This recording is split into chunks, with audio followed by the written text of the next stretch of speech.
We reported our earnings for the second quarter last Friday. I think it reflected two trends going on in the China EV market. One is that the demand side actually remains pretty robust. If you look at the EV trend penetration as well as the growth of the sector, I think continue to grow despite obviously a weakened economy backdrop. But at the same time, I think the competition has intensified in first half with more players launching more new models and being very aggressive on price competition. From expense perspective, I think we also went through a very significant business reorganization as well as changes that we have made. I think what we happy to report is actually we start to see the regaining the growth momentum that we have in our business.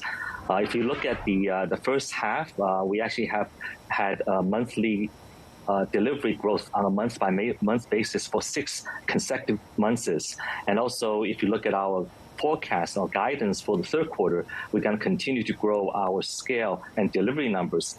And with the numbers that we guided, actually, it will return to the historical hikes for both our quarterly delivery as well as quarterly revenue.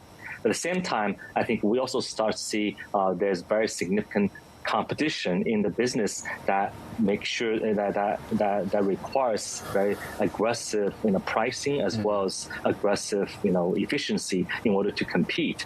So I think that's something that we are focused on as we are gaining scale and growth back.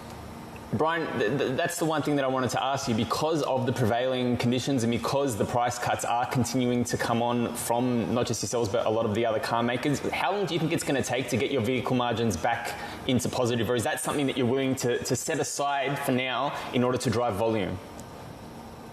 Well, I think we have told the street for a couple of quarters now that our first priority is to regain growth and scale, and we start to see the effect of that strategy. And I think given the momentum, we start to see scale that will give us the benefit of economy by the end of this year. That's when we start to see, I think, ability to make significant progress on the profitability side.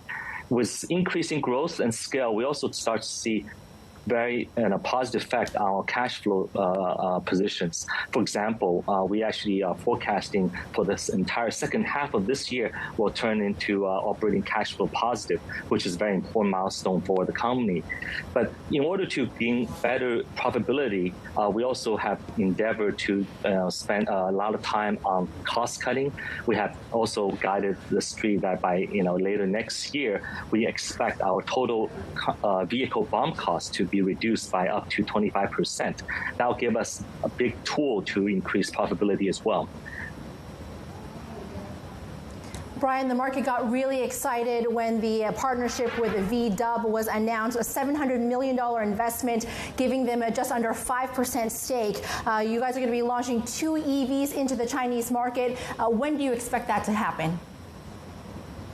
Well, the VW agreement we anticipate to finalize by the fourth quarter. So with that agreement, we also anticipate meaningful contribution to our bottom line starting next year. So that's also another, I think, tool we can use to increase our profitability. And on the new product launch front, we actually have plans to roll out 2 new models next year, and brand new models. And in addition to that, we have actually updated versions of current models also being launched next year as well. So we anticipate those new models will carry more favorable gross margins, which also will help our profitability and product mix.